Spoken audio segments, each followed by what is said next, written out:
ચાલો તત્વાર્થ સૂત્ર પહેલો અધ્યાય 15મું સૂત્ર મતિ જ્ઞાનના ટાઈપ્સ બતાવે છે કે મતિ જ્ઞાનના અવગ્રહ, ઈહા, અપાય અને ધારણા એ મુખ્ય 4 ભેદો છે. આપણે લાસ્ટ ટાઈમ લગભગ સ્ટાર્ટ કર્યું હતું કદાચ, કાં તો ટેસ્ટ કરવાની તૈયારીમાં હતા.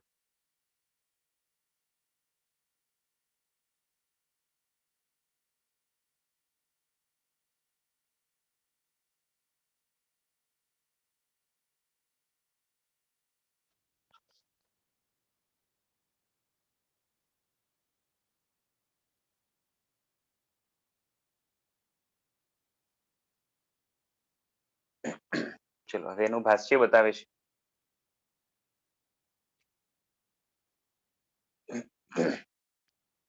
આ ઉભય નિમિત્ત વાળું, બરોબર છે. ઉભય એટલે બંને, એટલે મતિ જ્ઞાનના બંને નિમિત્ત છે. કયા કયા બંને છે બોલો? ઇન્દ્રિય અને અનિન્દ્રિય. ઇન્દ્રિય અને અનિન્દ્રિય, બરોબર છે. એટલે આમ જોવા જઈએ તો શોર્ટમાં ઇન્દ્રિય અને મન, આ બંને નિમિત્ત વાળું જે મતિ જ્ઞાન છે એના 4 પ્રકાર છે બંનેના. તો કયા? તો કે અવગ્રહ, ઈહા, અપાય, કોઈ જગ્યાએ અવાય લખેલું હોય, કોઈ જગ્યાએ અપાય લખેલું હોય, અને ધારણા. ઇન્દ્રિયો વડે પોતપોતાના વિષયોનું આલોચનાત્મક અવધારણ કરવું તે અવગ્રહ છે.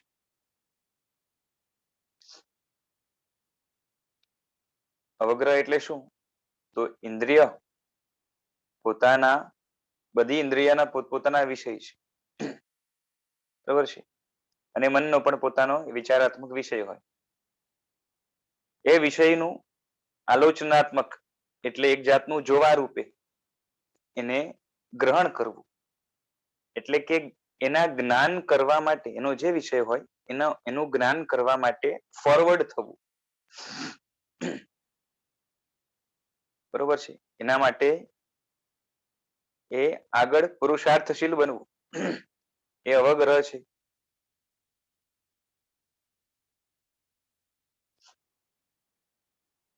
હવે અવગ્રહના એકદમ સ્પષ્ટ સમજાવવા માટે એના પર્યાયવાચી શબ્દો બતાવે છે કે અવગ્રહને બીજા કયા શબ્દોથી ઓળખી શકાય?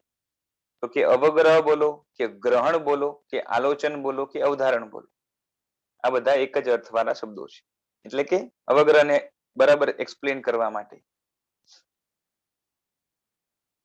અવગ્રહ અથવા તો પદાર્થને ગ્રહણ કરવું, એનું આલોચન કરવું એટલે એને વ્યવસ્થિત જોવું, બરોબર છે.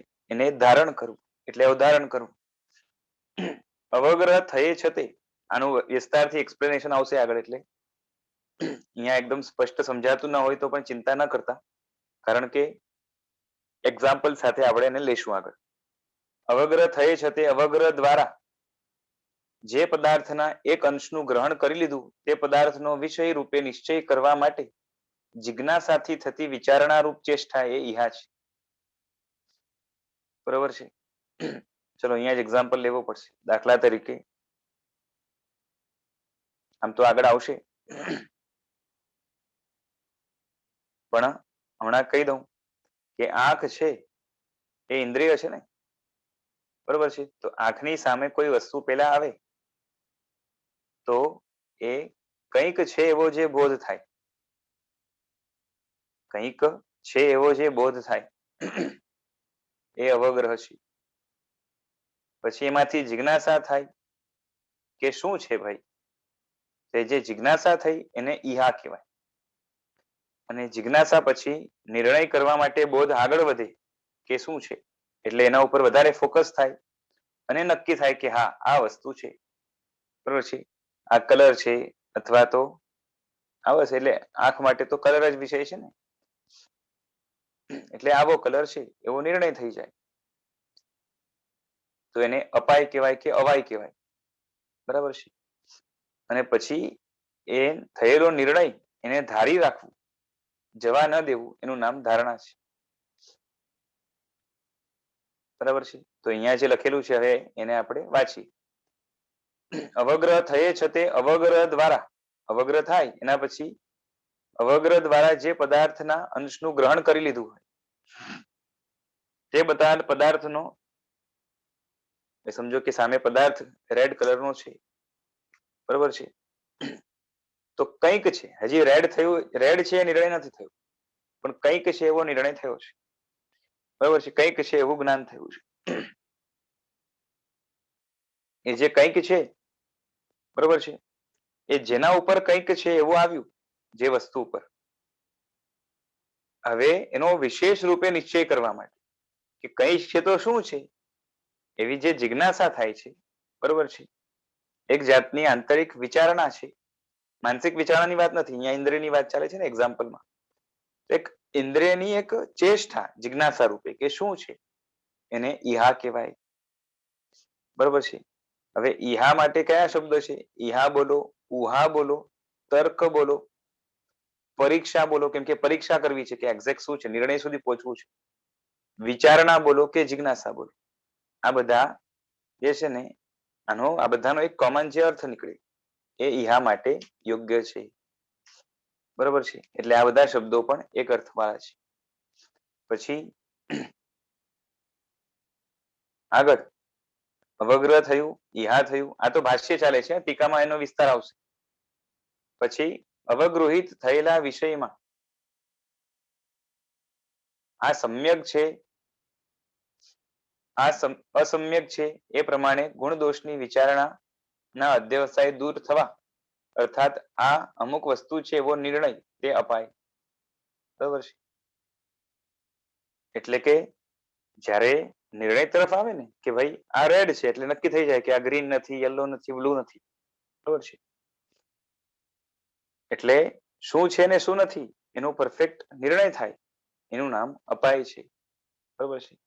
હવે અપાય, અપગમ, અપનોદ, અપવ્યાધ, અપેત, અપગત, અપવિદ્ધ અને અપનુત્ત, આ બધા શબ્દો એક અર્થવાળા છે, બરોબર છે. હવે એ અપાયથી તો એ એક નિર્ણય નક્કી થાય, હવે અપાય શબ્દથી. અપગમ એટલે કે આ વસ્તુ સમજો રેડ છે તો એના સિવાયનું જે શું કહેવાય કે બાદ બાકી થાય ને એને અપગમ કહેવાય.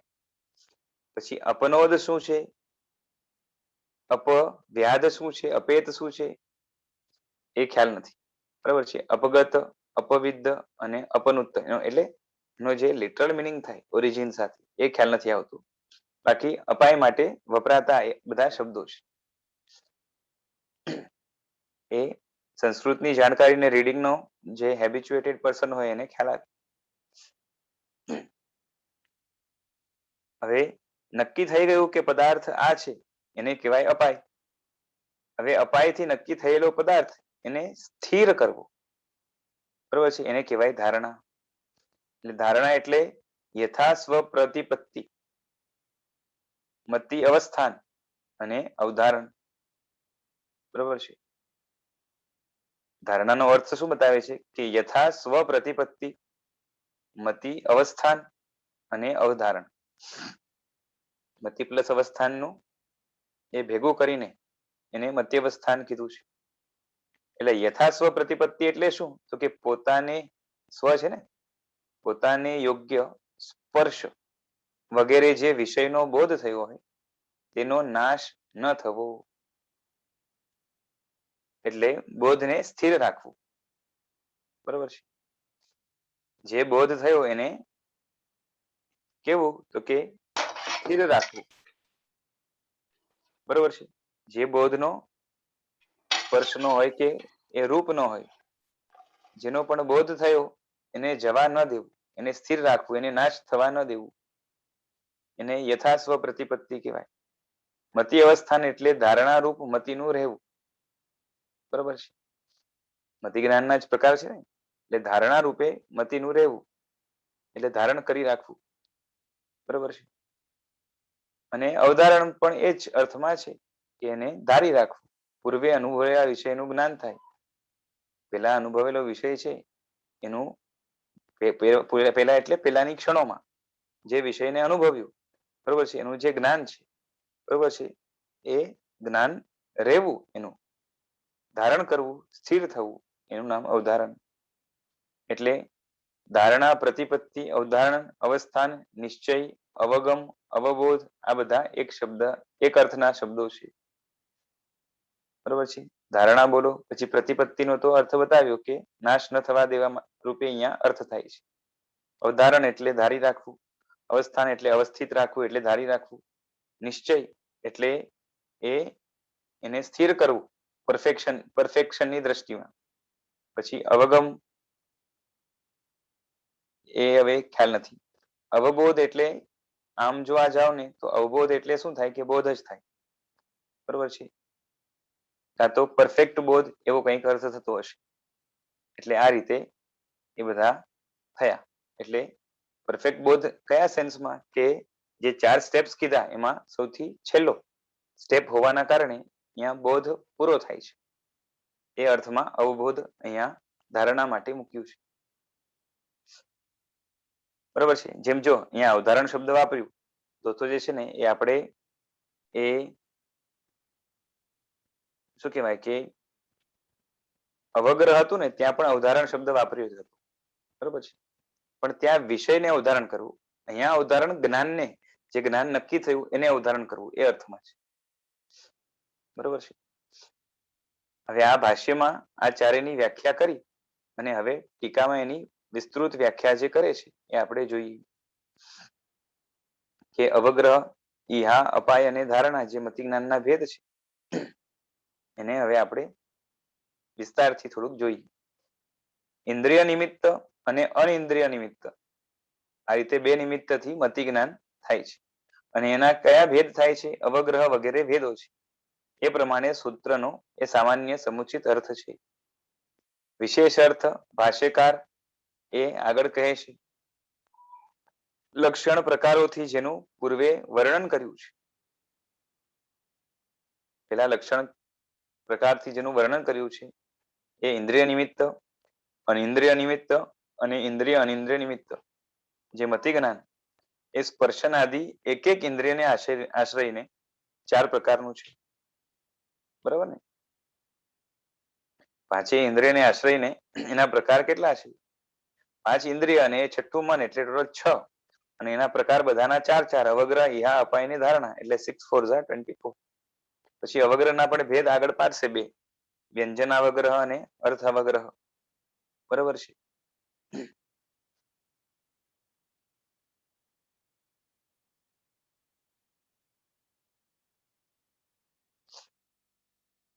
તો ઇન્દ્રિયો વડે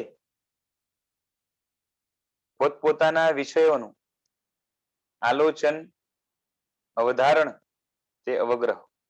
હવે આ આલોચન અવધારણ છે એનો અર્થ બતાવશે, જે અઘરા શબ્દો છે હવે ટીકામાં ખ્યાલ આવશે, બરોબર છે. જો સાધનથી એટલે હવે અહીંયા ઇન્દ્રિયો વડે લખ્યું છે પણ ઇન્દ્રિય સાથે અનિન્દ્રિય એટલે મન પણ લઈ લેવાનું. તો જે એ ઇન્દ્રિય કે મન એનું જે પોતાનો સબ્જેક્ટ એટલે વિષય, બરોબર છે, એ વિષયનું એને જે જ્ઞાન કરવું છે, જ્ઞાન કરવા માટેનું સૌથી ઇનિશિયલ જે પ્રિપેરેશન છે એ અવગ્રહ છે. હવે આલોચન અવધારણનો અર્થ શું બતાવે છે કે આ એ મર્યાદા અર્થમાં છે અને લોચન એટલે દર્શન.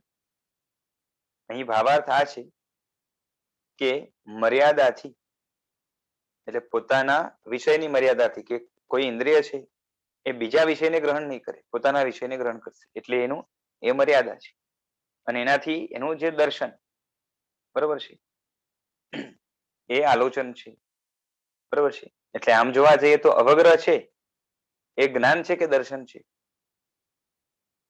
અવગ્રહ છે એ જ્ઞાન છે કે દર્શન છે? દર્શન. દર્શન. હા, બરોબર છે. છતાં પણ એ પ્રોસેસમાં આવે છે એટલે આપણે એને એમાં મતિ જ્ઞાનમાં ઇન્ક્લુડ કરવું છે, કેમ કે અપેક્ષા એ જ્ઞાન દર્શન એ જ્ઞાન રૂપ જ છે ને. એમાં દર્શન સામાન્ય જ્ઞાન છે ને જ્ઞાન વિશેષ જ્ઞાન છે. એટલે એ જે સૌથી પહેલો સ્ટેપ છે ને અવગ્રહ, એમાં થતું જે ઇનિશિયલ બોધ કંઈક છે એવું, બરોબર છે, એ સામાન્ય નું દર્શન છે. અર્થાત આ આવું છે એવો નિર્દેશ ન કરી શકાય કે આ શું છે, બરોબર છે. એથી જ સ્વરૂપ અને નામ વગેરે ની કલ્પનાથી રહિત, એનું સ્વરૂપ શું છે, એનું નામ શું છે વગેરે કઈ કલ્પના નથી, માત્ર કંઈક છે, બરોબર છે, એ રીતે એકદમ એકદમ ઝાંખું એવું વિષયનું દર્શન, એને આલોચન કહેવાય છે. અને આલોચન એ જ અવધારણ, તે આલોચન અવધારણ, આલોચન રૂપે અવધારણ કે આલોચન રૂપે ગ્રહણ કરવું, એનું નામ આલોચન અવધારણ. ને કોણ ગ્રહણ કરશે? તો કે ઇન્દ્રિયો કે અનિન્દ્રિય એટલે મન. એટલે આલોચન અવધારણને અવગ્રહ કહેવામાં આવે છે. કેમ કે એ અવગ્રહણમ, અવગ્રહ એટલે સામાન્ય બોધ એવો અન્વર્થમાં તેમાં ઘટે છે. એટલે સામાન્ય બોધ રૂપે છે અવગ્રહ. આ પ્રમાણે સ્વલક્ષણથી અવગ્રહને કહીને હવે પર્યાયવાચી શબ્દો જે બતાવ્યા ને, અવગ્રહ, ગ્રહણ, આલોચન, અવધારણ, અવધારણ ત્યાં પણ હતું ને અહીંયા પણ છે. આ બધા શબ્દોનો એક જ અર્થ છે. આ બધા શબ્દો માત્ર સામાન્ય બોધને કહેનારા હોવાથી પર્યાયવાચી શબ્દો જ છે, બરાબર છે.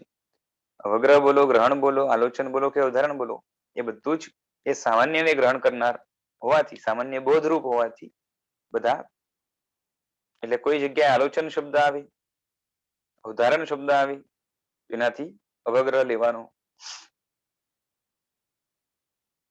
પછી ઈહા, આમાં આગળ અવગ્રહના બે પ્રકાર બતાવશે કે નહીં ખબર નહીં, પરંતુ અવગ્રહના બે પ્રકાર એ કર્મગ્રંથ વગેરેમાં આપ્યા છે. તો એ તત્વાર્થની બીજી ટીકાઓમાં પણ કદાચ આપ્યા હોય. અવગ્રહ બે પ્રકારના છે, એ વ્યંજન અવગ્રહ અને અર્થ અવગ્રહ. વ્યંજન અવગ્રહ એટલે શું? તો ઇન્દ્રિયનું વિષય સાથે સંપર્ક, એ વ્યંજન અવગ્રહ છે. અને સંપર્ક થતાની સાથે એમાં કંઈક છે એવો બોધ, એ અર્થ અવગ્રહ છે. તો હમણાં જે આપણે અર્થ કર્યો એ અર્થ અવગ્રહનો છે, બરાબર છે. હવે 5 ઇન્દ્રિયમાંથી 4 ઇન્દ્રિય એવી છે જેને વિષયનો કોન્ટેક્ટ કરવો પડે, અને એક ઇન્દ્રિય એવી છે જેને વિષયનો સીધો સ્પર્શ નથી, બરોબર છે. કઈ ઇન્દ્રિય છે જેને વિષયનો સીધો સ્પર્શ નથી?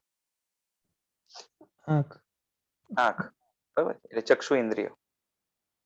તો ચક્ષુ ઇન્દ્રિયને એને વ્યંજન અવગ્રહ નથી, સીધો અર્થ અવગ્રહ છે. કેમ કે સ્પર્શ થાય એનું નામ વ્યંજન અવગ્રહ છે. જ્યારે બાકી ઇન્દ્રિયોને એ સન્નિકર્ષ રૂપે, એટલે કોન્ટેક્ટ રૂપે સ્પર્શ છે વિષયોનો, અને એના વગર એને બોધ થતો નથી. એટલે વ્યંજન અવગ્રહ 4 ઇન્દ્રિયમાં છે, બરોબર છે. બાકી આંખ અને મન એને સીધો અર્થ અવગ્રહ છે, એને વિષયનો સીધો કોન્ટેક્ટ નથી, બરાબર છે. હવે ઈહા, બરોબર છે. હા બોલો. અવધારણ કરવા માટે હમ આત્માનો ઉપયોગ જોઈએ ને હમ ત્યાં, હા, એટલે એટલે એવું બને ઇન્દ્રિયો કે પણ જો દ્રવ્ય ઇન્દ્રિય પણ એક્ટિવ છે, એના વગર નહીં થાય. આંખ બંધ હશે, આંખ ખરાબ હશે, હા એ બરોબર છે, તો નહીં થાય. હા એટલે ઇન્દ્રિય એ હેલ્પફુલ છે, પણ એને સીધા સંપર્કની જરૂરત નથી. હા, ચક્ષુ ઇન્દ્રિય માટે. શું નહીં? હા, એટલે વસ્તુનો સીધો સંપર્ક નથી, એને જે દેખાય છે ને, સમજો કે હા મને સામે દીવાલ દેખાય છે, તો મારી ચક્ષુ આખે આખી જે છે ને દીવાલ સાથે સંપર્કમાં આવી નથી, એવું નથી, હા બરોબર છે. હા, બાકી એ દીવારમાંથી નીકળતા પૂતગલો, પછી લાઈટ, એ બધું પોતે જે છે ને આંખની સાથે ઇન્ટરેક્ટ કરીને જ પિક્ચર બનાવશે, સમજાય છે. હા અને એમાં કંઈક વચ્ચે એવું હેઝી વસ્તુ આવી ગઈ, ફોગ આવી ગયો, અથવા તો પાણી આવી ગયું વચ્ચે, કાં તો એવો એ ફોગી ગ્લાસ આવી ગયો, રેડ ગ્લાસ આવી ગયો, તો પિક્ચર એવું અલગ પ્રકારનું બનશે. બીકોઝ એ જે વચ્ચે આંતરું છે એમાં કંઈક ફરક છે ને, એટલે એનાથી ફરક પડશે. એટલે એમ નહીં સમજી લેવાનું કે વસ્તુ સામે છે પછી વચ્ચે કંઈ પણ આવી જાય તો એવી જ દેખાય, એવું નથી, બરોબર છે. This all factors plays role, but એ આખી વસ્તુને આંખ ચોટી નથી જતી. જ્યારે તમારે ગંધમાં શું છે કે જે પૂતગલો, હું તમને એક વાત કહું, એક મીઠાઈ છે અને મીઠાઈની અંદર જે છે ને એ અમુક સુગંધી વસ્તુ પણ છે, અમુક દુર્ગંધ પણ છે. હવે સમજો કે મીઠાઈ તમે દૂર રાખી છે અને એમાંથી દુર્ગંધ છે ને બહુ દૂર ફેલાઈ શકે એમ નથી અને સુગંધ દૂર સુધી ફેલાઈ શકે એમ છે, બરોબર છે. તો તમે દૂર ઉભેલા હશો તો તમને માત્ર સુગંધ જ આવશે, સમજાય છે? એટલે એ વસ્તુમાં અંદર દુર્ગંધ છે એનો તમને ખ્યાલ નહીં આવે, સમજાય છે ને? જેટલો કોન્ટેક્ટ થશે એટલો જ ખ્યાલ આવશે. જ્યારે અહીંયા તો જેટલો ખ્યાલ આવે છે બધાનો સીધો કોન્ટેક્ટ નથી વસ્તુનો. હા બોલો, કઈ પૂછતા હતા? એટલે ઉપયોગ અગર ન હોય આત્માનો હા જે તે વિષય હા ઉપર, તો એવું બને કે વ્યંજના એટલે બીજી ઇન્દ્રિયમાં કે હા વ્યંજનાવગ્રહ થાય પણ પણ અર્થ અર્થાવગ્રહ વગર ન ન થાય, થાય. ન થાય, બરોબર છે. ઓકે, એટલે ધારણા એ લેવલ ઉપર ન થાય તો આગળ ઈહા કે એનો કઈ પ્રશ્ન જ નથી. ધારણા નહીં કહેવાનું, અવધારણ કયો. મતલબ અવધારણ, સોરી, હા, હા, અવધારણ. ધારણા ચોથો સ્ટેપ છે. હા, હા, બરોબર છે.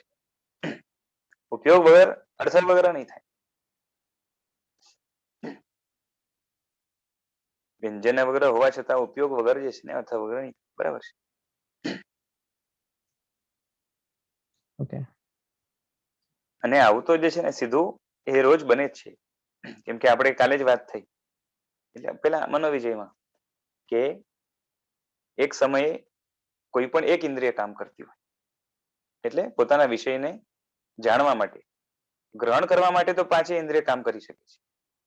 વિષયને ગ્રહણ કરવાનો અવાજ પણ આવી રહ્યો છે, સામે લાઈટ પણ છે, બરોબર છે.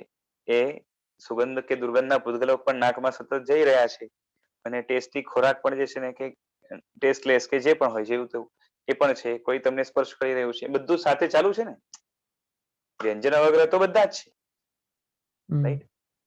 પણ તમારો જેમાં ઉપયોગ હશે એમાં એ વ્યંજન વગર સક્સેસફુલ રહેશે અર્થ કરવા માટે. અને જ્યારે અર્થ કરવા માટે સમજો નાક શું કહેવાય કે એક્ટિવ છે, ત્યારે બાકી ઇન્દ્રિયો જે છે ને અર્થ કરવા માટે ઇનએક્ટિવ છે, બરોબર છે. હા, પછી ઉપયોગ બદલાય ત્યારે જે છે ને પેલી એક્ટિવ થાય, એ રીતે બને.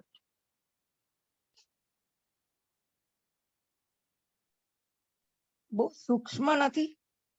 સૂક્ષ્મ કરતા ફાસ્ટ છે એમ કહેવાય.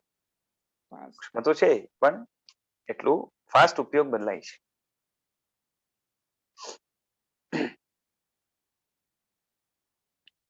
એટલે આપણે ખ્યાલ ના આવે, આપણે લાગે કે સાથે જ છે બધું.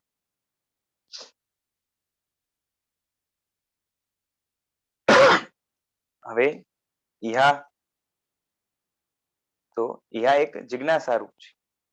એટલે આ પ્રમાણે અવગ્રહને કહીને હવે ઈહાના સ્વરૂપને જણાવતા ભાષ્યકાર કહે છે કે અવગ્રહ થયે છતે એમ કહીને ક્રમને બતાવે છે કે અવગ્રહ થયે છતે એટલે સામાન્ય જ્ઞાન થયે છતે એટલે કે દર્શન થયે છતે એ ઈહા પ્રવર્તે છે. એટલે અવગ્રહ વગર ઈહા ન હોય, બરોબર છે. હા, અવગ્રહ થયો તો ઈહા થાય એવું જરૂરી નથી. ખ્યાલ આવે છે? કોઈક વસ્તુ ડિસ્ટ્રેક્ટ કરી જાય, આપણે ક્યાંક ઉપયોગ ટકાવવામાં જ હોય અને ક્યાંક ડિસ્ટ્રેક્ટ થઈ જાય તો આ અવગ્રહથી જ ફરી જાય. ખ્યાલ આવે છે? એ ઘણી વાર તો એ તરત જે છે ને નજર ફેરવીએ તો એ ઘણી વસ્તુ ઉપર જે છે ને શું કહેવાય કે નજર ગઈ હોવા છતાં પણ એ અમુક વસ્તુનો નિર્ણય થાય ને અમુકનો ન પણ થાય. એટલે એ અવગ્રહમાંથી બધી વસ્તુ એમાં જાય એવું જરૂરી નથી, બરોબર છે. હા, ફોકસ જેટલો લાંબો સમય ટકે એમ સ્ટેપ્સ આગળ વધે. એટલે ઈહા થશે તો અવગ્રહ પૂર્વક જ થશે, બરોબર છે. હવે ઈહાને કહે છે કે એ વિષયાર્થિક ઇત્યાદિ એટલે સ્પર્શ વગેરે વિષય છે. તેજ એટલે કે બોધ કાળે જણાતો હોવાથી અર્થ છે. વિષય એ જ અર્થ, તે વિષયાર્થ.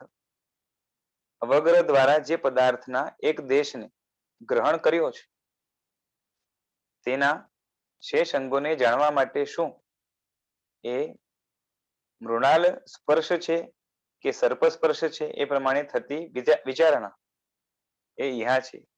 શું એક્ઝામ્પલ આપ્યું કે કોઈ વસ્તુનો સ્પર્શ કર્યો, બરોબર છે, અને ત્યાં કદાચ નજર નથી, ચલો તો કંઈક છે પેલા એવો બોધ થાય, પછી આ સ્પર્શ કોનો છે, સાપનો છે કે આ મૃણાલનો, ખબર નહીં શું અર્થ થતો હશે, પણ એ સ્પર્શથી જે નક્કી થાય ને કે થોડોક સ્પર્શ કેવો લાગે છે, સાપ જેવો લાગે છે, થોડોક જે છે ને એ બીજું કંઈક વસ્તુ જેવું લાગે છે, પછી એમાંથી ના ના ના આ સાપનો જ છે, બરોબર છે. જો અવગ્રહ થાય પછી ઈહા થાય, બરોબર છે, ઈહા હંમેશા રાઈટ ડિરેક્શનમાં જાય એવું જરૂર નથી. જિજ્ઞાસા હોય પણ પછી છેલ્લે નિર્ણય સાચો આવે એ જરૂર નથી. ખોટો નિર્ણય આવે તો ભ્રમ પણ થાય. સમજાય છે? એ ડબ્બામાં હાથ નાખ્યો અને જે છે ને હવે ઘઉંનો લોટ છે કે બાજરાનો છે એ જાણવા માટે પ્રયત્ન કર્યો અને દેખાતું નથી સામે, સમજો, અને એ નિર્ણય એવો આવ્યો કે ઘઉંનો છે, પછી નીકળે બાજરાનો પણ, એવું બને ને? ખ્યાલ આવે છે? એટલે ડિસિઝન રાઈટ નીકળે એ જરૂર નથી, પણ ડિસિઝન આવશે ખરું, બરોબર છે. ઘણીવાર કન્ફ્યુઝડ ડિસિઝન આવશે, ઘણીવાર શું કહેવાય કે એ ફર્મ ડિસિઝન આવશે. કન્ફ્યુઝ ડિસિઝન આવશે તો એક જાતનું ડિસિઝન તો છે જ કે આ બેમાંથી એક છે, ચલો ને, બીજું કઈ નથી. સમજાય છે? એટલું તો આવ્યું ને. ને ઘણી વાર ફર્મ ડિસિઝન હોય કે આ જ છે, તો એ આ જ છે એ પણ સાચું પણ હોઈ શકે અને ખોટું પણ હોય શકે.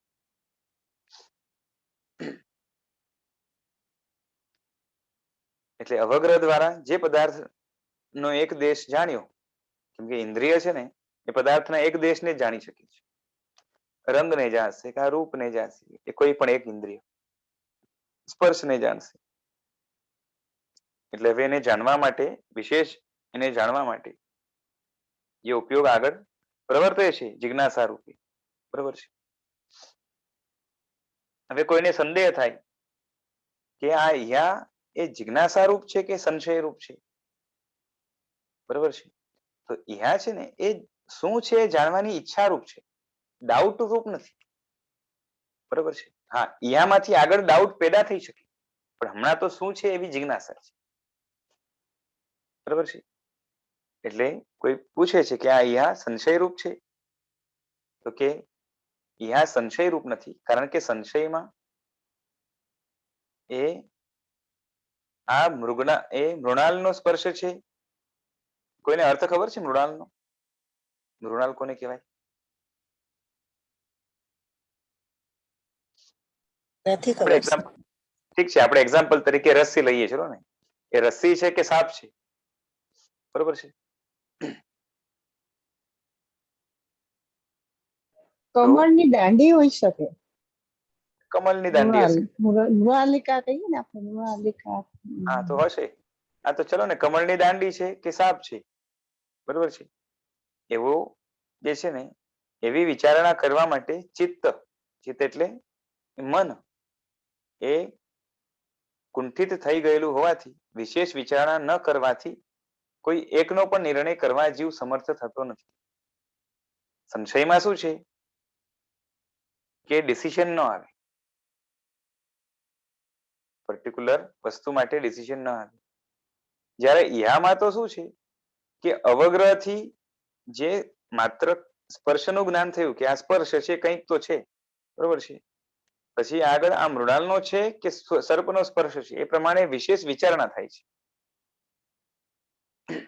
તેમાં ઈહા મૃણાલ સ્પર્શમાં અનુભવેલા સદભુત વિષયોના ઉપાદાનની સન્મુખ થયેલી હોય છે, અને અસદભુત, ઓકે, કમલની દાંડી છે, મૃણાલ એટલે કમલની દાંડી છે, કન્ફર્મ થઈ ગયું, બરોબર. બીજલ બેને ગોતી આપ્યું. તો એ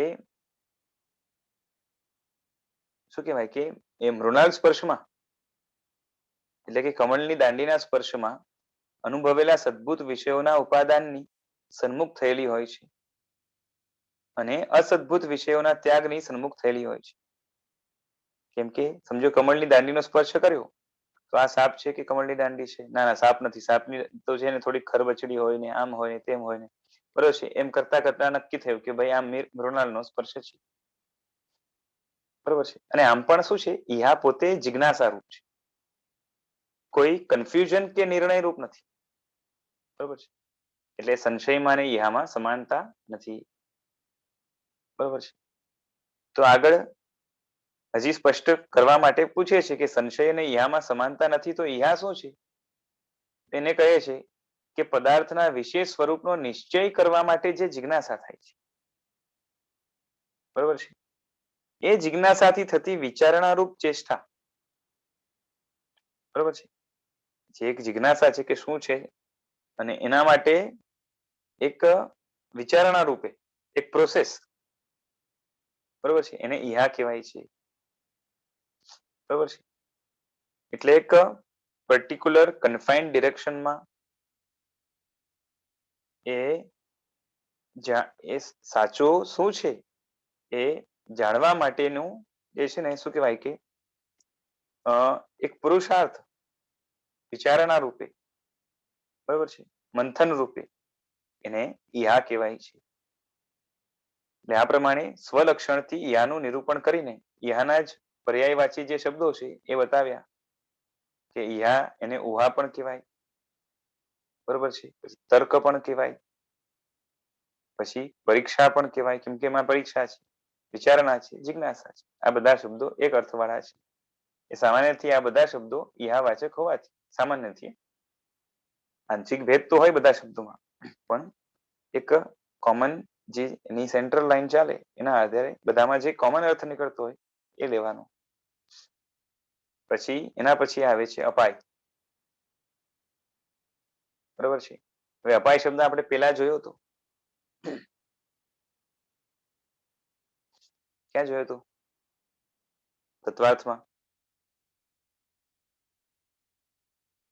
મતિ જ્ઞાન માટે અપાય શબ્દ વાપર્યો હતો, બરોબર છે, કેમ કે અપાયમાં જ નિર્ણય આવે છે મતિ જ્ઞાનનો કે આ વસ્તુ આમ છે કરીને. એટલે આ પ્રમાણે ઈહાને જણાવીને અપાયને જણાવવા માટે કહે છે કે આવા એવા પ્રયોગથી પણ પહેલા અવગ્રહ થાય પછી ઈહા થાય એવા ક્રમને કહે છે. સ્પર્શ સામાન્ય આદિને વિષયનો અવગ્રહ થયા પછી આ મૃણાલ સ્પર્શ છે એ પ્રમાણે ઉપાદાનની સન્મુખ થતી ઈહા સમ્યક છે, કારણ કે મૃણાલ સ્પર્શને અનુકૂળ ઈહા છે.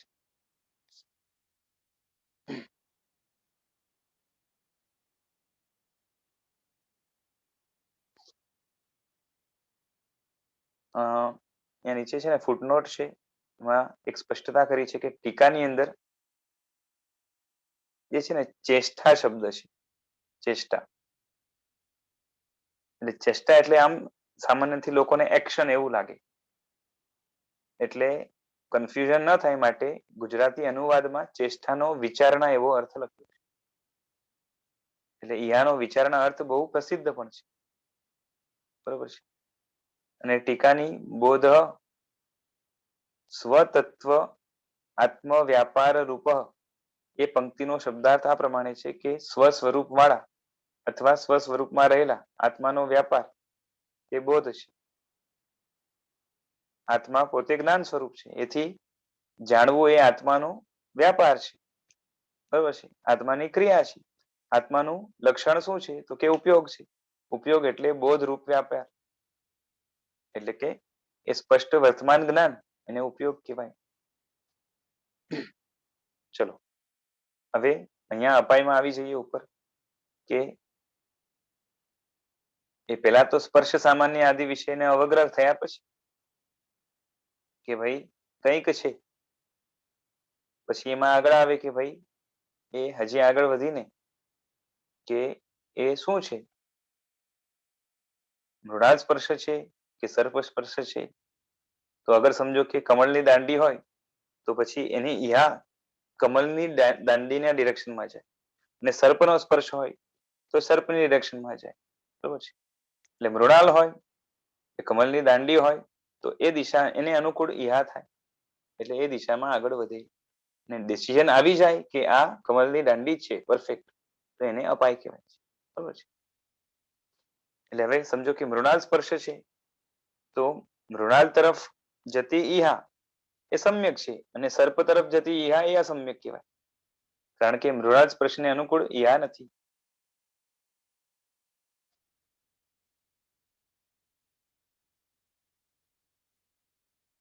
સર્પ સ્પર્શની ઈહા છે એ મૃણાલ સ્પર્શને અનુકૂળ નથી. આ પ્રમાણે ઈહાની પ્રવૃત્તિ થયા પછી શું થાય છે તે કહે છે કે આ સ્પર્શમાં મૃણાલમાં જ જણાતા ગુણો, બરોબર છે, કેમ કે મૃણાલ છે એવું નક્કી કેમ થાય? એના ગુણોના આધારે, બરાબર ને? કેમ કે સર્પના સ્પર્શમાં અને મૃણાલના સ્પર્શમાં જે માઇન્યુટ ડિફરન્સ હોય અથવા તો વાસ્ટ ડિફરન્સ હોય, જે કંઈ પણ ડિફરન્સ છે એના આધારે જ ડિસ્ટિંક્શન થાય. એટલે એ મૃણાલમાં જણાતા ગુણો એ ઓકે ઓકે થતા છે કે આ છે, અને સર્પમાં જણાતા જે ગુણો છે આ નથી, બરોબર છે. એટલે એ પ્રમાણે ગુણ દોષની વિચારણા થાય છે, અને આવી વિચારણાથી અધિક સ્પષ્ટ અધ્યવસાય એટલે બોધ થાય છે. આ અધિક સ્પષ્ટ બોધ એ જ અપનોદ છે. અપનોદ એટલે શું કહેવાય? અપનોદ એટલે અપાયની જ વાત ચાલે છે. એટલે જે સ્પષ્ટ બોધ થયો અધિક એ અપનોદ છે. અપનોદ એટલે શું? તો કે દૂર થવું. એટલે તે અધ્યવસાય તેમાં નહીં રહેલા સર્પ સ્પર્શ વગેરેને દૂર કરે છે. એટલે કે સર્પના ગુણો એમાં નથી. આથી જે બે ઓપ્શન આવ્યા હતા એમાંથી એક ઓપ્શન ડિલીટ થઈ ગયો, એટલે એ જે ઓપ્શન બચ્યો મૃણાલ સ્પર્શ એ નક્કી થયું. એટલે આ મૃણાલ સ્પર્શ જ છે એવા પ્રકારના નિશ્ચયથી અપનોદ થાય છે. આ પ્રમાણે ઈહા કરીને આવા પ્રકારનો જે અપનોદ થાય એને અપાય. જે નિશ્ચયથી જાણે છે તે અપાય, બરોબર છે. એટલે આમ જોવા જઈએ તો એ સ્પષ્ટ નિર્ણય થયો એનું નામ અપાય. આ પ્રમાણે સ્વલક્ષણથી અપાયને કહીને અપાયના જ પર્યાય શબ્દોને કહે છે કે અપાયને અપગમ કહેવાય, અપનોદ આપણે જોઈ ગયા, અપગમ કહેવાય, અપવ્યાદ કહેવાય, અપેત કહેવાય, અપગત કહેવાય, અપવિદ્ધ કહેવાય અને અપનુત્ત કહેવાય. એટલે આ બધાનો જે કોમન અર્થ નીકળતો હશે એ અપાયમાં એપ્લિકેબલ છે, બરોબર છે. એ અપાય, અપગમ, અપનોદ, અપવ્યાદ એ શબ્દોથી એકાર્થક શબ્દો કયા પછી તથા એમ કરીને ભાવને કિનારા અપેત, અપગત, અપવિદ્ધ, અપનુત્ત એ શબ્દોથી ફરી પર્યાયવાચી શબ્દોનું કથન કર્યું. તે વસ્તુ સંબંધી જે અપાય છે તે ઈહા પછી તુરંત થાય છે. એટલે ઈહા પછી તુરંત થાય છે, અને જેનું લક્ષણ હમણાં કરાઈ રહ્યું છે તે અપાય છે એમ જણાવવા માટે છે. હવે એના પછી જે ધારણા છે, એક મિનિટ, બોલો. ઈહા માં આપણે એટલે અપાયનો મતલબ એમ થયો કે જો રાઈટ ડિસિઝન આવે એને જ અપાય કહેવાય અને રોંગ ડિસિઝન આવે તે અપાય ન કહેવાય? ના ના, એવું નથી. અચ્છા, ડિસિઝન આવવું જોઈએ. હા બસ, ઓકે. ભલે કન્ફ્યુઝિંગ ડિસિઝન હોય તો બી ઈ અપાય જ કન્ફ્યુઝિંગ કહેવાય. ડિસિઝન છે ને તો એ શું કહેવાય કે એક અપાય કહેવાય, પણ શું કહેવાય કે અપાયમાં કંઈક ખામી કહેવાય. એટલે એકદમ પરફેક્ટ નિર્ણયથી થોડુંક ઉતરતું. શું કહેવાય ઉતરતું. હમ. એક જાતની અપાય તો છે જ, પણ હજી એકદમ છે ને જે ફાઇનલ શું કહેવાય કે બધું ડિલીટ કરતા કરતા જે છે ને એકદમ ફાઇનલ એક આન્સર આવવો જોઈએ ને એના પેલા અટકી ગયું છે. હાજી, ઓકે. બરાબર છે. હાજી. આ તો છે ને હવે અહીંયા 4 ભેદ પાડ્યા છે. બાકી તો કેવું છે કે એ આખું લાંબુ કેવું ચાલે કે પેલા તો આ કંઈક છે, પછી એમાંથી કંઈક માંથી જે છે ને આ સ્પર્શ છે, બરાબર ને? કે કંઈક નો એક પ્રકાર છે સ્પર્શ. પછી એ સ્પર્શના જે પ્રકારો હોય એમાંથી જેમ કે સ્પર્શ છે એવો પણ નિર્ણય થવો જોઈએ, એટલે એ પણ એક જાતનું અપાય છે.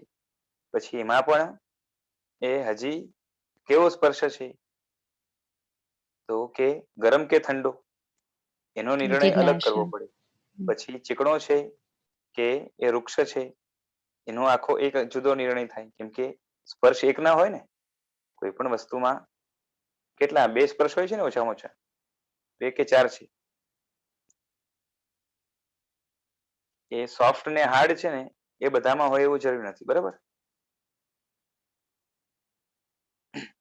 એ ગરમ ઠંડામાંથી હોય એક, પછી વૃક્ષ અને સ્નિગ્ધમાંથી એક હોય, અને એ મૃદુ ને લઘુ અને કર્કશ. ભારી. ભારે. હા બસ, લઘુ અને ભારે એ બે હોય જરૂરી નથી, બરાબર ને? એટલે કમથી કમ બે સ્પર્શ હોય, બરાબર? હમ. એ ભારે ને શું કહેવાય? લઘુ ને હેવી હેવી ઇંગ્લિશ બોલો. હેવી વજન. ગુરુ ગુરુ ગુરુ ને લઘુ.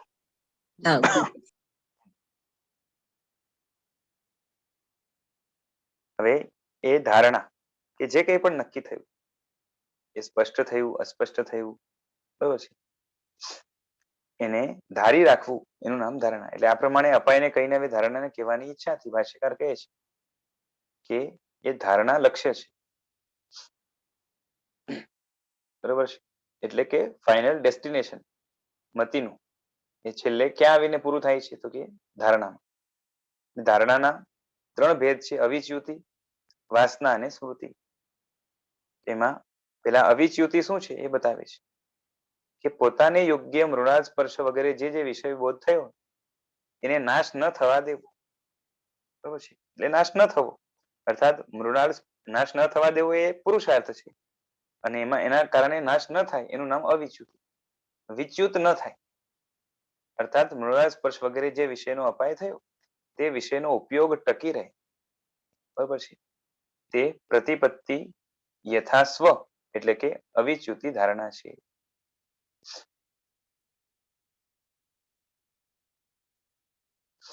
બરોબર છે. યથાસ્વ પ્રતિપત્તિ હતું ને, એનું નામ અવિચ્યુતિ.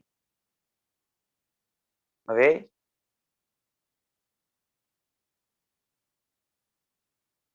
વાસના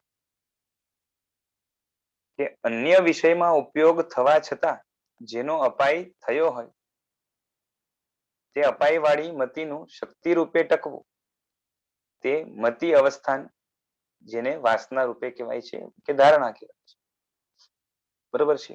શક્તિ રૂપે એટલે શું? અવ્યક્ત રૂપે. કે તમે એક વિષયમાં હતા, તમારો વિષય બદલાઈ ગયો. વિષયમાં હતા ત્યાર સુધી અવગ્રહ, ઈહા, અપાય, ધારણા થઈ. ધારણા એટલે અવિચ્યુતિ થઈ. હવે તમારો વિષય બદલાઈ ગયો, બરોબર છે. છતાં પણ એ જે વિષય જાણ્યું હતું એનું જ્ઞાન અંદરમાં સ્ટોર થઈ જાય શક્તિ રૂપે, જે નિમિત્ત મળતા ફરીથી બહાર આવી શકે સ્મૃતિ રૂપે, બરોબર છે. જે શક્તિ રૂપે અંદરમાં રહી ગયું, વ્યક્ત રૂપે નથી હમણાં, બરોબર છે. એટલે વ્યક્ત રૂપે નથી એટલે ઉપયોગ રૂપે નથી, એટલે જ્ઞાન રૂપે નથી. એટલે એમ જોવા જઈએ તો વાસના એ મતિ જ્ઞાન નથી, પણ મતિ જ્ઞાનની એક યોગ્યતા છે. સમજાય છે? વાસના શું છે? એક જાતના જે જાણ્યું છે એના સંસ્કાર.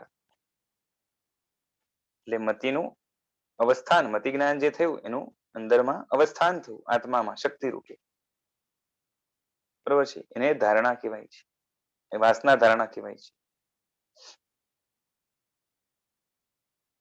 અને આગળ સ્મૃતિ એટલે ફરી જ્યારે નિમિત્ત મળે અથવા તો આપમેળે વિચાર કરતા સ્મરણ થાય, બરોબર છે. એટલે પેલા અનુભવ કરેલા જે વિષય છે એનું સ્મરણ થવું. સ્મરણ ક્યારે થાય? વાસના વગર સ્મરણ ન થાય, બરોબર છે. તો એને અવધારણ સ્મૃતિ કહેવાય છે. એટલે અવધારણ ધારણા કહેવાય છે, અથવા તો સ્મૃતિ ધારણા કહેવાય છે. આ પ્રમાણે એ પ્રતિપત્તિ યથા સ્વમ વગેરે જે બતાવ્યા હતા, બરોબર છે. મતિ અવસ્થાનને અવધારણ એના અર્થ બતાવ્યા. એટલે યથાસ્વ પ્રતિપત્તિ એટલે અવિચ્યુતિ, પછી મતિ અવસ્થાન એટલે વાસના, અને અવધારણ એટલે એ સ્મૃતિ. અહીંયા એ રીતે શબ્દો એમણે વાપર્યા છે, એટલે આપણે એ રીતે લેવાનું. હવે છે ને અહીંયા કંઈક ફૂટનોટમાં કંઈક બતાવ્યું છે, એ આપણે જોઈ લઈએ એટલે એના ઉપરથી થોડીક સ્પષ્ટતા હજી થાય કે નિર્ણય એટલે કે અપાય થયા પછી તે વસ્તુનો ઉપયોગ ટકી રહે અપાય થયો એના પછી એ ઉપયોગ ટકી રહે એને અવિચ્યુતિ કહેવાય છે. અને આ અવિચ્યુતિ ધારણાને જ અહીં પ્રતિપત્તિ યથા સ્વમ પદોથી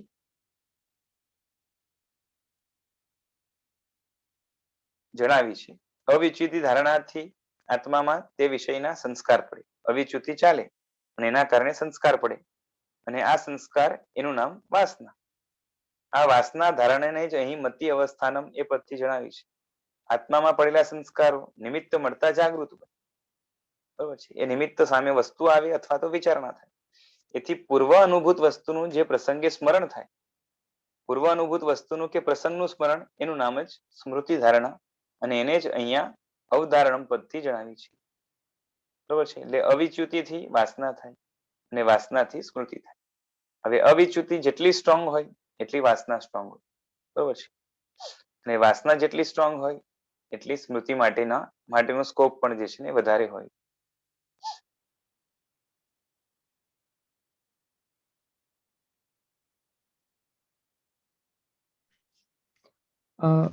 ઈહા માટે વિચારણા કીધી છે, એટલે ઈહા વિચારણા રૂપ છે. એટલે એલું માનસિક વિચારણા મનનો ઉપયોગ નહીં લેવાનો. હા, એટલે એ આત્માનો જ. વિચાર રૂપે પુરુષાર્થ, વિચારણા રૂપે એટલે કે એ દિશામાં પુરુષાર્થ,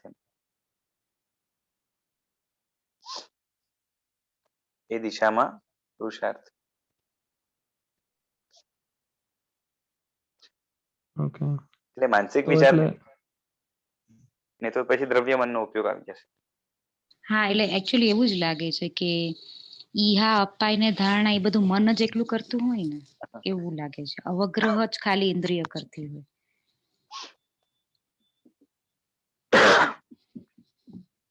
જો કેવું છે કે એ મનનું પ્રોસેસ હોય કે ઇન્દ્રિયનું પ્રોસેસ હોય કે સીધો આત્મા જાણે, બસ એમાં જ્ઞાનની પ્રોસેસ શોર્ટ ટાઈમ કે લોંગ ટાઈમ, જેમાં સાધનની જરૂરત પડે થોડુંક લાંબુ ચાલે અને સીધું કેવલ જ્ઞાની હોય એને બહુ ફાસ્ટમાં થાય, સમયમાં જ દર્શનમાંથી જ્ઞાન થઈ જાય. એટલે જ્ઞાનમાંથી દર્શન એમને ઉલટું હોય છે લગભગ. બરોબર છે. પણ આપણા માટે તો જે મનની પ્રોસેસ અને ઇન્દ્રિયની પ્રોસેસ ખાલી છે ને સાધન અલગ છે. એટલે હવે ઇન્ટરનલ જે બનતું હોય એ તો આત્મામાં જ બને છે ને. આમ જોવા જઈએ પુરુષાર્થ જે ચાલે છે ને એક પછી બીજો, બરોબર છે, બધું આત્મામાં જ બને છે. પણ હવે આને આપણે ઇન્દ્રિયનું કેમ કહીએ છીએ? કેમ કે ઇટ હેઝ સ્ટાર્ટેડ ફ્રોમ ઇન્દ્રિય. સમજાય છે? હાજી. Internal process is common but this is started from ઇન્દ્રિય, તો એને નામ પછી ઇન્દ્રિયનું જ અપાય છે. અને એ જ રીતે ઇફ ઇટ સ્ટાર્ટ ફ્રોમ દ્રવ્યમન તો એને પછી મનનું નામ અપાય, ભાવ મન કહેવાય. અહીંયા દ્રવ્ય ઇન્દ્રિય એટલે ભાવ ઇન્દ્રિય કહેવાય. બરોબર છે. બાકી આંતરિક પુરુષાર્થ આખો આત્માનો જ છે, ખાલી ઇન્દ્રિય સાધન બને છે. એટલે આપણે પણ ભાવ ઇન્દ્રિય શબ્દ વાપરીએ છીએ એટલા માટે જ કેમ કે દ્રવ્ય ઇન્દ્રિય ત્યાં આગળ રહેલી છે. ઇટ ઇઝ સ્ટાર્ટેડ ફ્રોમ દ્રવ્ય ઇન્દ્રિય એટલે આપણે ભાવ ઇન્દ્રિય કહીએ છીએ. And if it starts from દ્રવ્યમન then the thing, the process, okay, it will continue in the atma. Okay, so that part will be denoted as ભાવમન. ખ્યાલ આવે છે? હાજી, ક્લિયર થયું સારી રીતે.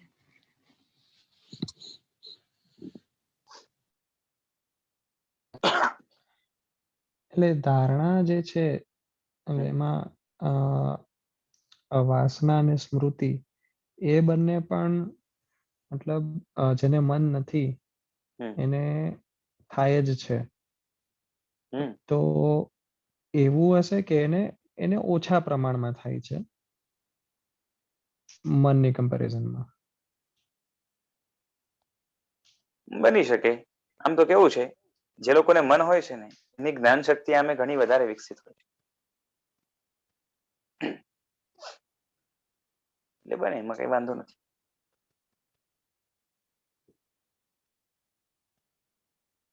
બાકી એ આત્માનું પોતાની જે છે ને એક પ્રોપર્ટી છે કે સંસ્કારિત થઈ શકે અને ફરીથી વિષય સામે આવે તો એ એ વાસનાઓ જાગૃત થઈ શકે. એટલે આપણે સંજ્ઞા રૂપે જે મૈથુન વગેરે પણ છે ને, એ અંદર આત્મામાં અભ્યાસના કારણે એ વાસના રૂપે બનેલી છે. કેમ કે આમ જોવા જાવ તો આખો મોહ છે ને એ જ્ઞાન રૂપ જ છે. શું કહું છું? મોહ છે ને એ આખો જ્ઞાન રૂપ જ છે. ખાલી એટલું છે કે એ વિકૃત જ્ઞાન રૂપ છે.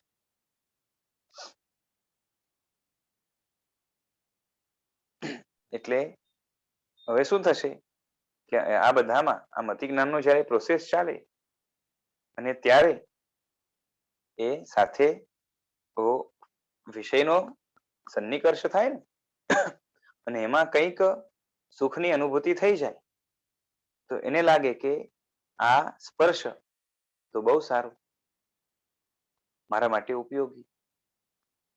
પછી એ રાગ થાય અને જેમ રાગ છે પોતે જ્ઞાન રૂપ જ છે, બરાબર છે. એટલે જેમ અહીંયા સંસ્કાર પડે છે તેમ રાગના પણ સંસ્કાર પડે. જો એકલી ઇન્દ્રિયના સંસ્કાર છે ને એ કઈ નુકસાન નહીં કરે આત્માને.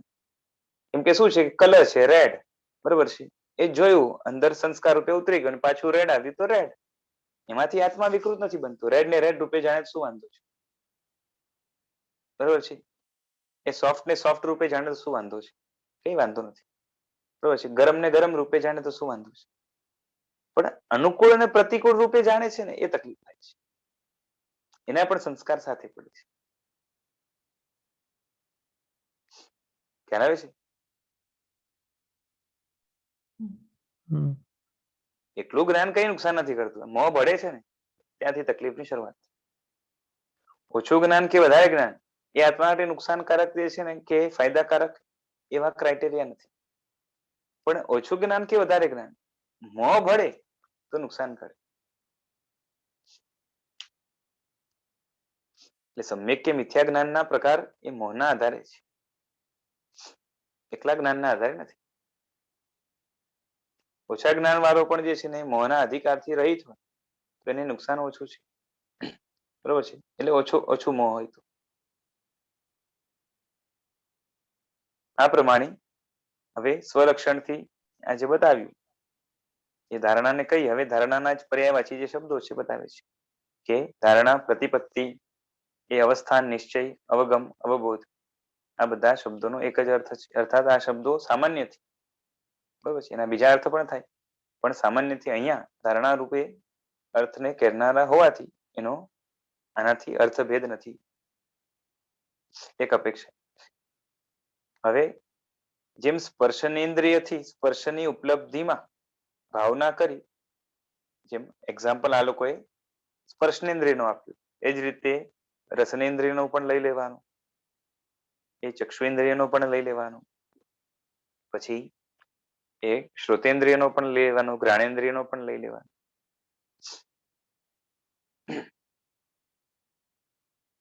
હવે કંઈક પ્રશ્ન ચાલે છે, બ્રેકેટમાં મૂક્યું છે, મતલબ ટીકામાં નહીં આપ્યું હોય, જોઈએ ચલો. કે દૂર રહેલા વિષયમાં અવગ્રહ આદિ ક્રમશઃ પ્રવર્તે એ બરાબર છે. જેમ કે દૂરથી દેખાતી વસ્તુ સ્થાણુ છે કે પુરુષ છે ઇત્યાદિ સ્થળે અવગ્રહ આદિ ક્રમશઃ પ્રવર્તે, પણ જે વસ્તુ તદ્દન નજીકમાં જ રહેલી છે એથી દ્રષ્ટિમાં પડતા જ આ અમુક વસ્તુ છે એવો અપાય થઈ જાય છે. તેથી નજીકમાં રહેલી વસ્તુમાં અવગ્રહ આદિ ક્રમશઃ ન પ્રવર્તવા જોઈએ. છે બહુ દૂર રહ્યો તો આપણે જોઈએ કે શું હશે, કંઈક લાગે છે એમ કરીને આગળ થાય, પણ નજીક રહી છે, સામે જ છે, ફટથી નિર્ણય થઈ જાય કે આ તો હાથ છે, બરોબર છે, આ તો રૂમાલ છે, આ તો ટેબલ છે. તો એમાં તો જે છે ને આ બધાની જરૂરત ન પડવી જોઈએ. તેનો જવાબ આપે છે કે નજીકમાં રહેલામાં પણ, બરોબર છે, એ પ્રમેયમાં એટલે કે જેનો નિર્ણય કરવો છે એમાં મતિ જ્ઞાનાવરણીય કર્મના ક્ષયોક્ષમની વિચિત્રતા એ પ્રમાતાને એટલે કે જે જ્ઞાન કરી રહ્યો છે એને એ એકી સાથે જ અવગ્રહ આદિ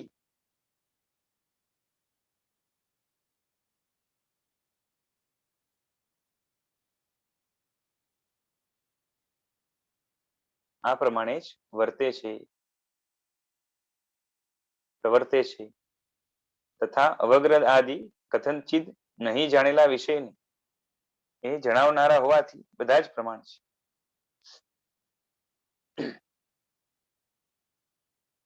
શું છે તો કીધું કે નજીક રહેલી વસ્તુ હોય એમાં પણ જે છે ને એકદમ ફાસ્ટ થાય, પરંતુ ન થાય એવું નથી.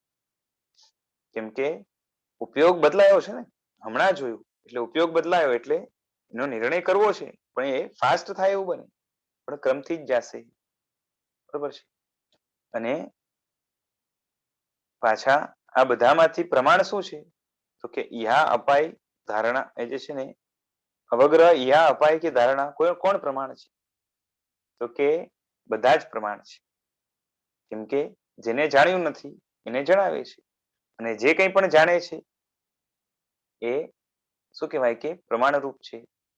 હા, પછી એમાં સંશય વગેરે હોય તો એ શું કહેવાય કે એક અપેક્ષાએ અપ્રામાણિક ગણાય. બાકી સમજો કે એ અવગ્રહમાં કંઈક નક્કી થયું કે કંઈક છે, તો કંઈક છે એ પણ વાત સાચી જ છે. પછી આગળ જિજ્ઞાસા વર્તે છે, તો એમાં જે છે ને જિજ્ઞાસા તો સાચી કે ખોટી એમ ના કહી શકાય ને. જેમ સાચી છે એમ ના કહી શકાય, એમ ખોટી છે એમ પણ ના કહેવાય, કેમ કે જિજ્ઞાસા જિજ્ઞાસા છે. બરોબર છે.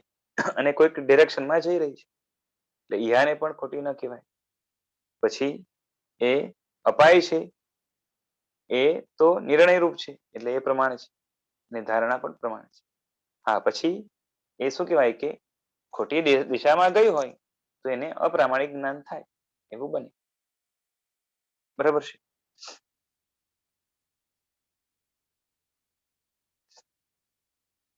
એટલે બધા જ છે એ અવગ્રહ વગેરે બધા જ પ્રમાણ છે. એટલે આ અવગ્રહ આદિ જ્ઞાનો કથનચિત રૂપથી નહીં જાણેલા પદાર્થોને જાણનારા હોવાથી એ બધા પ્રમાણ જ છે. કેમ કે નહીં જાણેલાને જાણવું એનું નામ, અને સ્પષ્ટ જાણવું એનું નામ પ્રમાણ છે. પ્રમેય વસ્તુ નજીકમાં હોતે છતે એટલે જેનું જ્ઞાન કરવું છે એને પ્રમેય કહેવાય. એટલે એ વસ્તુ નજીકમાં હોય અને મતિ જ્ઞાનાવરણીય કર્મના ક્ષયોક્ષમની વિચિત્રતા હોવાથી એક સાથે જ આ અવગ્રહ આદિ એ પ્રમાતુને આ પ્રમાણે પ્રવૃત્ત થાય છે, અર્થાત ઉત્પન્ન થાય છે. એક સાથે જ એટલે શું કે ફટાકથી એમ. પણ અવગ્રહ માત્રથી જ્ઞાન થઈ જાય એવું નથી, કે અવગ્રહ થઈ ગયો જ્ઞાન થઈ ગયું નથી. બરોબર છે. કે એક પછી એક તુરંત જ થઈ જાય એક સાથે. એટલે એમ નહીં સમજવાનું કે જે છે ને એ અવગ્રહ થયો એટલે અવગ્રહના સમયે જ ઈહા થઈ ગઈ અને ત્યારે જે છે ને એ ધારણા થઈ કે અપાય થયો ને ધારણા થઈ, એવું નહીં સમજવું. એક સાથે એટલે શું, એક ફટાકથી થાય ને તો એને પણ આપણે એક સાથે કહીએ વ્યવહારથી, એ રીતે લેવાનું. પણ માત્ર અવગ્રહથી જ્ઞાન થઈ જાય એવું જે છે ને એ સ્વભાવ જ્ઞાનનો નથી. બરોબર છે. એટલે અવગ્રહ માત્રથી જ્ઞાન થઈ જાય એવો જ્ઞેય પદાર્થનો એક જ સ્વભાવ નથી. કેમ કે જ્ઞેય પદાર્થને આપણે જાણીએ છીએ ને તેમાં જુદા જુદા સ્વભાવો છે. કેમ કે અવગ્રહ છે એ સામાન્ય જ્ઞાન રૂપ છે કે વિશેષ જ્ઞાન રૂપ છે?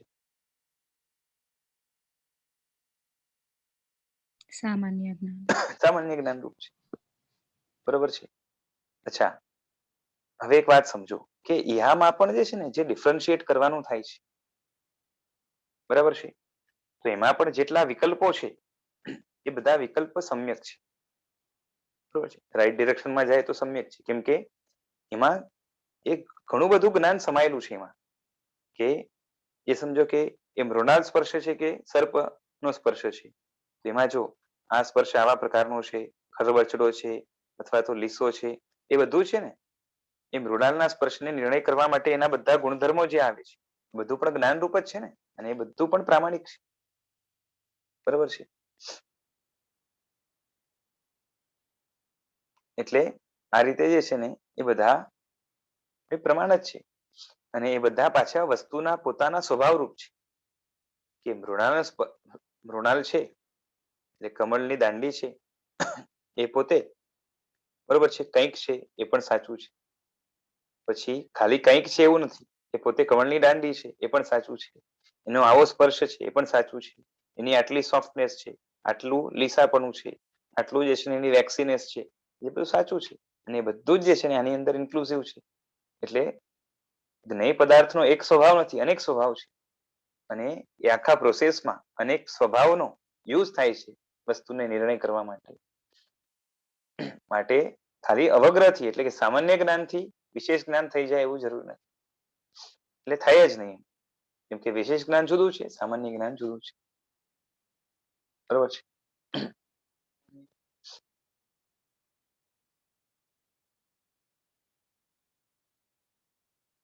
એટલે બધાની અપેક્ષા રાખશે જેમ, એમને એમ નહીં થાય. અહીં સુધી ગ્રંથકાર પોતાનો અભિપ્રાય જણાવે છે. હવે ગ્રંથકારનું કહેવું છે કે અવગ્રહ આદિથી યુક્ત સવિકલ્પ જ્ઞાન જ પ્રમાણ બની શકે. પણ દર્શન જેવું અથવા અવગ્રહ વખતે જે જ્ઞાન માત્ર હોય છે તેટલી જ્ઞાન માત્ર વાળું નિર્વિકલ્પ જ્ઞાન પ્રમાણ ન થઈ શકે. બરોબર છે. એ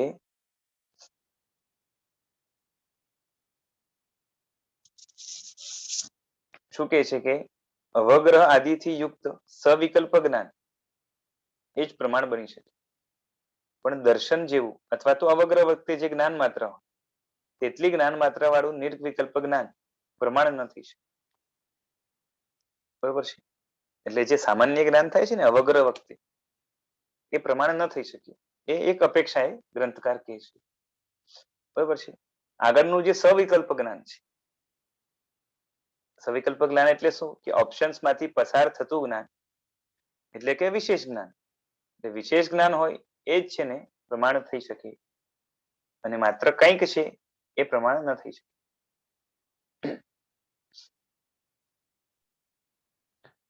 પ્રમાણનો અર્થ અહીંયા બધા પાસાથી જ્ઞાન એ પ્રમાણે લેવાનું છે. આમ પ્રમાણનો આમ સીધો અર્થ એવું થાય કે સાચું જ્ઞાન. બરોબર છે. બીજી રીતે પરફેક્ટ જ્ઞાન, તો એ હવે નિર્વિકલ્પ જ્ઞાન છે. એમાં જે છે ને કોઈ એવું પરફેક્ટ કંઈક છે, હવે કંઈક છે, અપેક્ષા એ પરફેક્ટ જ છે કે કંઈક છે, પણ હવે એમાં કોઈ સ્પષ્ટતા નહીં હોવાના કારણે એને જે છે ને પરફેક્ટ નથી એ રીતે પણ કહી શકાય. એટલે માટે એને પ્રમાણ ન હોય એ રીતે માને છે. જો બે અલગ અલગ પાસાથી વાત કરી છે. હમણાં જ ઉપર આપણે જોયું કે અવગ્રહ વગેરે બધા પ્રમાણ છે. બરોબર છે. અને અહીંયા પાછી એ બીજા એંગલ થી કહે છે કે અવગ્રહ વખતે જે છે ને જ્ઞાન માત્રા જે છે એકદમ મામૂલી છે, એટલે એના ઉપર ભરોસો ન થાય. બરોબર છે. કે તમને કઈ કામમાં ન લાગે, કે તમે એનાથી શું નક્કી કરી શકો.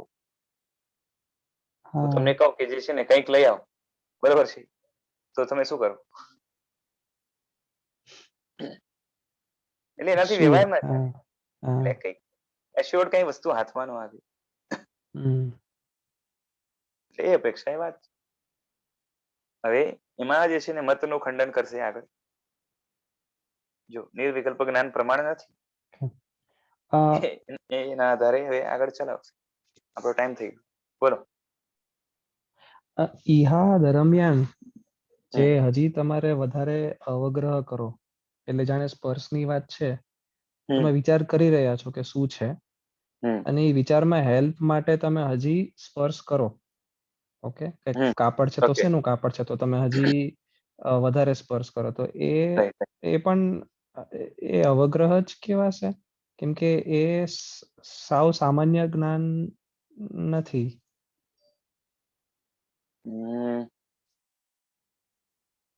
એ ઈહાના પ્રોસેસમાં જ ગણાશે. કેમ કે હવે છે ને તમે જે સ્પર્શ આગળ વધારે કરી રહ્યા છો ચેક કરવા માટે કે શું હજી સ્પષ્ટ કરવા માટે, ખ્યાલ આવે છે? ત્યારે સામાન્ય જ્ઞાન નથી, હવે તમે વિશેષ તરફ આગળ વધી રહ્યા છો, નિર્ણય તરફ. એટલે વધુ પણ સ્પર્શ કરશો ને તો ત્યાં એ શું કહેવાય કે વ્યંજન અવગ્રહ છે. બરોબર છે. પણ હવે તમે એના સામાન્ય અર્થ અવગ્રહમાં નથી, એટલે પછી ઈહામાં જ ગણાશે.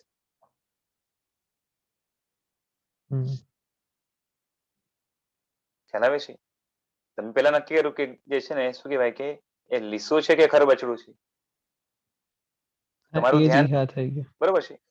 હા, પણ હવે પછી પાછું કે હા ચલો ખરબચડું છે, ગરમ છે કે ઠંડુ છે, તમે પાછું સ્પર્શ કરીને જોયું, તમારો ત્યારે ઉપયોગ નહોતો, હા બરોબર છે. તો એ પછી બધું ઈહામાં જ ગણવું પડે.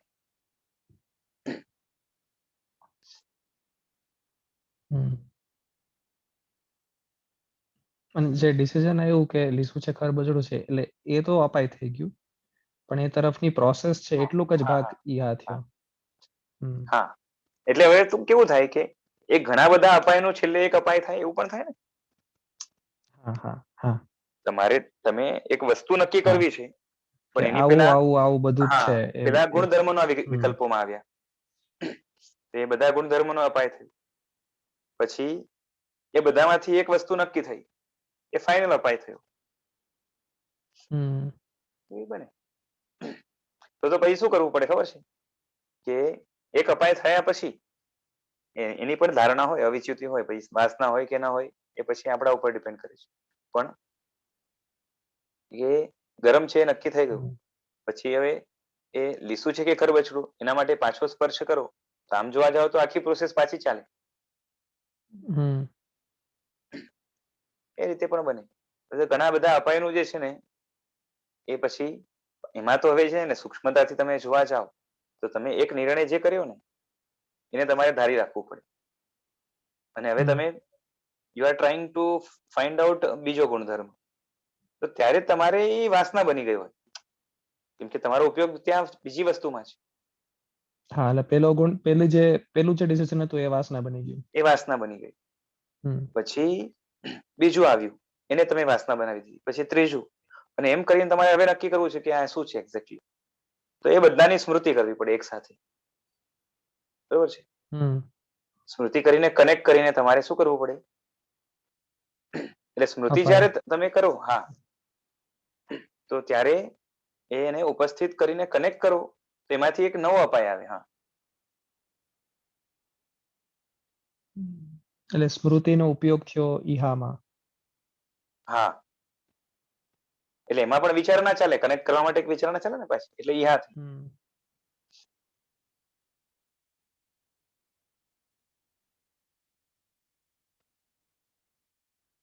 ઓકે.